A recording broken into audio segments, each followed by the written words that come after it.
Long ago, in the early years of the Second Age, the great elven smiths forged rings of power, 9 for mortal men, 7 for the dwarf lords, 3 for the tall elf kings.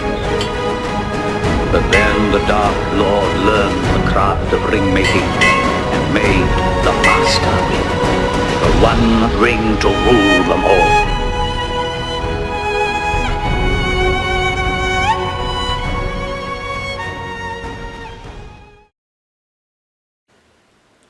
G'day. Well, there's a few minor errors that are not really that minor in this game running so far. One of the huge errors is this pull. Now, I knew something was going on wrong here, but the way it works is that the pull is actually open and you draw tiles based on their number, except for certain times. See how this shield is small and this shield is big? This small shield means that you take a shield with a 1 on it, which is what all the shields we've picked up so far have been. Now, luckily no one has any shields at the moment, so it doesn't affect the game. But what happens is, so the shields are in a separate container. So let's just do that now. Okay, so what we do is that we just take 6 shields, 2 3s, 2 1s and 2 2s, and they're shuffled, and that is all the shuffling we have. And all these ones are placed in, and you actually just select them. Every time you draw a tile, it is always 1, and I think the other values are just to, give you some more options. Okay, now here is our 6 tiles, and we're just going to mix these up and put them back in that stack. We haven't actually drawn from them yet, so it hasn't really affected the game, but that's a pretty major error. So just to recap, every time these are only draw a shield with a value of 1. There was a number of other small errors and some other things that are actually rules variations that I play. Let's do the errors first. This guy is back on the board. And the reason is you can only discard actually wild cards to destroy this guy, okay? They have to have, and not just wild cards, it actually says you have to discard stars, okay, not wild. So I'm pretty sure that means that even though, say, Frodo, all his cards are wild, you'd still only be able to use these cards, even though all white cards are wild for him. It's the way I read that anyway. So yeah, we're definitely going to be using that. So that was a mistake. So he's back on the board, and that means that one of our characters has 2 cards back in their hand, which I will just quickly look at the last video and find out who that was. So it was Fatty, and he discarded a walking card and a fellowship card. So he's just going to get those back into his hand. Okay, now, lastly, Sam has an ability that says, after each die roll, suffer no more than 1 damage.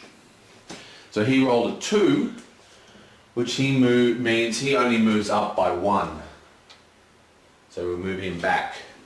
Okay, so that's all the errors. Now a little note about some custom rules. In Friends or Foe, you can actually only destroy cards from the outside in. You can't pick anywhere in the line. Now I don't play that, and I never have, which is why I completely forgot it was a custom rule, because it's been like 5 years or something since I played this or whatever. And the reason why is I found it sort of took over the game. the game became all about this foe line and not about questing through Middle-earth and getting to the other quest boards and exploring the world. And I think it really badly affected the game.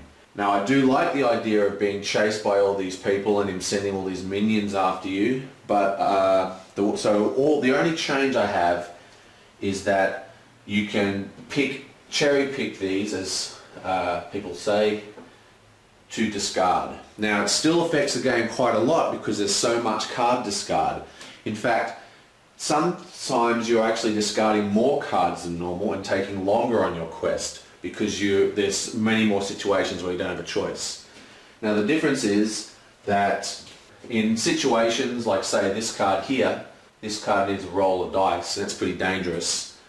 But in situations like that, you will have to do that one. The only exception is, and what that means is that you can get into situations in the other rules where it's a lot more tense on this board.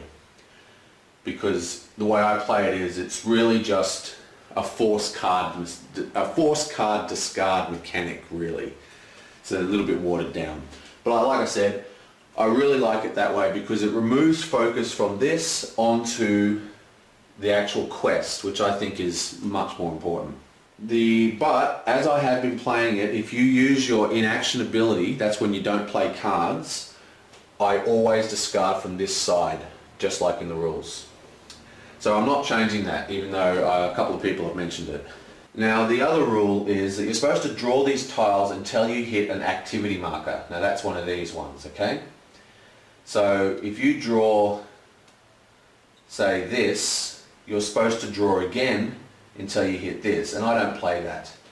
Okay? The way I play it is that anything that moves one of these counts as an activity. Okay? So these guys here, they advance the clock down here. Okay? Because that moves one of these markers, I count that as a movement, and I don't draw more cards. The reason why I do that is because I just feel that it makes the game more fun for me, because this game can be pretty brutal, and I like to be able to see the other boards and get through it and have more of a chance of getting to the end. It also makes sense to me because it is moving things. You're still hitting tokens. You're still, and it sort of offsets the damage that these events have. Now, the other thing is, a while ago, can't remember what it was, we drew a sword, like a battle icon, somewhere in here. Now, a battle icon is not on this board. We've only got walking, hiding, and fellowship. Now, in the rules, that then becomes a wild card, which means that you can then use it on any of these tracks. And the way I play it is that it's a blank card that doesn't do anything. And again, I prefer it that way. It makes more sense. I think the other rule's a little weak. And also it offsets the modification I have about this track. Okay, so that's a little bit of an update. And now it is the next turn. So we are in Frodo's go. Now, Frodo has 2 wild cards and he's got a couple of rings. Okay, so yeah, let's see what he's going to do. Now, if we look, he's pretty close to the end here, right? Which means we don't want him to go too far into Sauron's reach, but I'm thinking it might be a good idea for him to put on the ring while he's at the pony here. You see, he only has 3 spaces to go. And when you put on the ring, you roll the dice because you attract, Sauron's rage or whatever. And there's a lot of bad stuff can happen, obviously. That's a good one. But what happens is you minus whatever you get from 4. So if you roll a 3, you get to move 1. If you roll 1, you get to move 3. And what this means is, what's good about the ring is that when you walk, you don't activate any of the things that you stand on. Which means we can theoretically get to here without activating any of these or that dice roll. But we'll decide on that later. Now, the downside of course, is that Frodo's all the way up here at, you know, he could conceivably move 1, 2, 3 spaces forward, or Sauron could move up, which wouldn't be good. And to top it off, he has 2 rings. That means he's going to stay the ring bearer for the next turn. Okay, so let's see what happens. We are very close to losing on this board, by the way. Flip it over. Okay, so it's another time track. That means this sucker moves down 1, and this has got to be bad. Okay, so knife in the dark. Okay, so the ring bearer has to discard 1 ring token and roll the dice, or Sauron moves 2. And we're going to do that. So we'll just take that ring token. And let's roll. Come on, blank. Oh, damn right, Sauron, you got nothing. Okay, so that was awesome. Now, as I said in the official rules, you now actually draw another one of these to get an activation tile. And the reason they do that is because you might not have cards in your hand. But like I said, I just like to make it a little more heavy. You know, this makes these a lot more scary. And even if they're beneficial, they're bad, because you then have to use cards to move on. So what we're now going to do is Frodo is going to put on the ring, and we are going to roll the dice again. Okay, so let's roll. What we're aiming for here is a 1 or blank. Okay, 1 or blank, preferably blank. Okay, let's do this. Okay, so we get a 2. Not great, but not terrible. So what that means is, with the ring on, he goes 1, 2. But he has, I'm just going to leave this up here now so I know I've used it. But because he's got the ring on, none of them activate. He doesn't activate the shield, he doesn't activate the dice roll, he doesn't activate the 2 things there. Which means that he is, you know, in pretty good shape. We're almost finished this quest, which is finally. The bad thing, of course, is that he goes too further into darkness because he gets noticed by Sauron when he puts the ring on. And now, to finish it off, because we have 1 more space to go to get out of Bree, we're going to play 1 wild card on the walking and move him up 1. Now, this is a big tile, a big shield, so we get to draw from the random pile, and we get 2. And of course, this activates here. Oh. Okay, well that's not too good.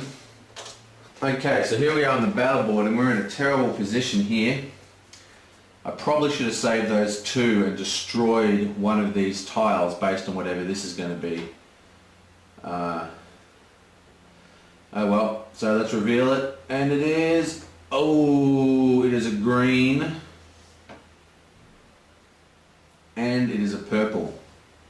Wow, I'm so bad at this game.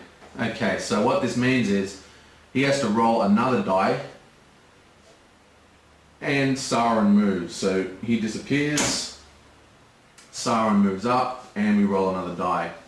Now this is definitely what we don't want to happen, because Sauron's very hard to push in the other direction. Okay, so now we have 1 more roll, and we want another blank, please. Come on. 3. Jeez, this is brutal. 1, 2, 3. And yeah, so Frodo is in a lot of trouble. Not good. But on the plus side, we have left Bree. We finally got out of Bree, and yeah, not good. We left Hobbiton, we were hunted on the road, went to Bree, had a lot of problems in Bree, you know, them trying to stab us in our beds and stuff. So yeah, I mean, that's not good at all. Actually, This is really weird. I don't play this rule, so unfortunately, but the active player turn ends immediately when you hit the end of the board, which should mean that we don't have to deal with the battle board, which means the hobbits wouldn't have moved and stuff, but that's lame. So, but it is time to flip the board over, so let's do that. And we finally made it from Bree into Rivendell. Okay, so firstly, Fatty gets 2 cards because of his ability.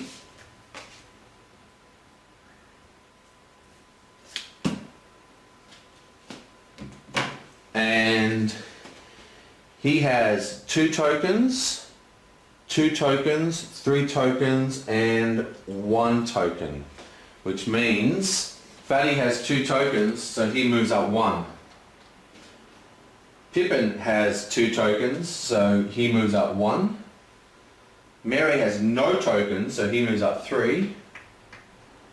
And Frodo has 1 token, so he moves up 2. Wow.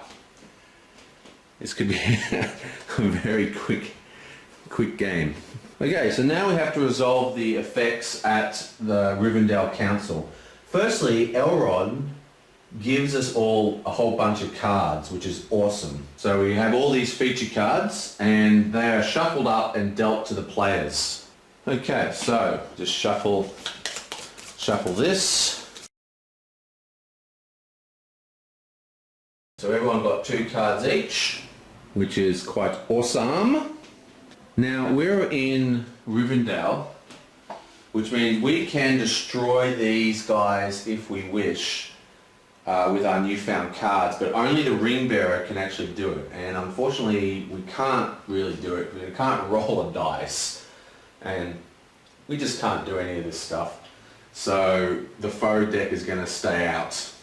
Next is the council, where they have the big meeting, and we may pass 1 card face down to the left. Okay? Okay. These are all returned, by the way. Oh, I'm getting so badly beaten in this game. Right. Now, what do we want to do here? Okay, so left is just down. Okay? So this, he can trade with him, trade with him, trade with him, trade with him. So we'll pick a card. Guess he'll move this down.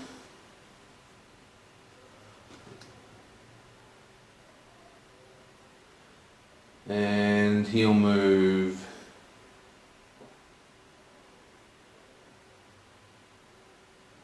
this down. He'll move this down.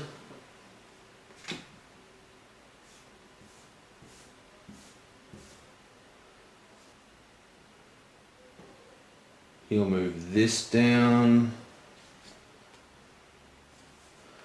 And we'll move this up. Okay, so that's the Council of Elrond, or Rod, or whatever his name is, done. Actually, let's let's move this up here. I forgot about the next part of the quest. Okay. God, this is so bad. Okay, so as part of the fellowship, each player must discard a fellowship icon or roll the dice. So, Frodo discards a wild card. Oh no, he'll discard the fellowship icon. There we go, I gave him 1. This guy cannot discard 1. This guy cannot discard 1. This guy cannot discard 1. And this guy can discard 1.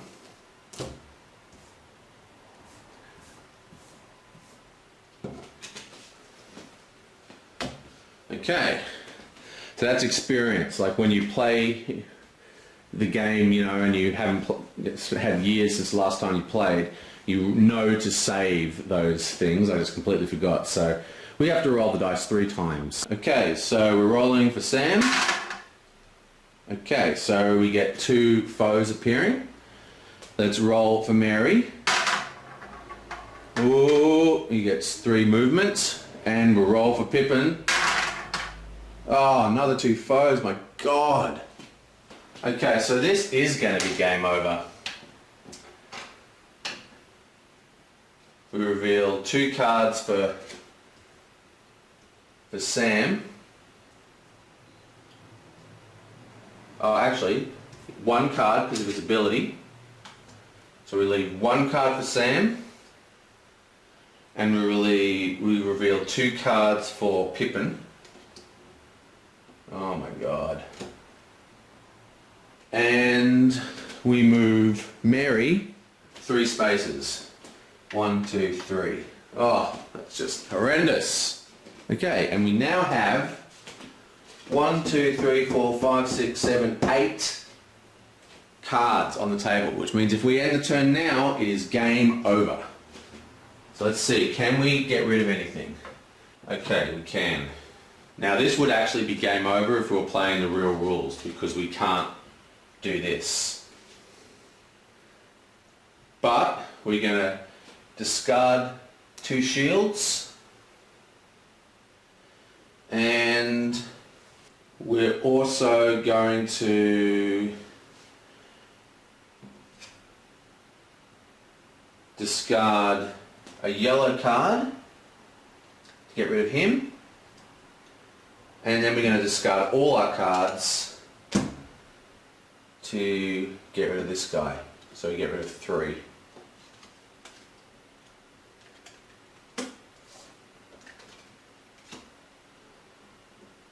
Oh, this game is brutal. It's brutal, I tell you. So, that's all very well and good. And now let's move to Moria. We're now at Moria, so let's find the Moria board. Now this is the Moria board with Gandalf fighting the Balrog in awesomeness. Now you'll note that the main track this time is not walking, but combat. So, let's place all the pieces.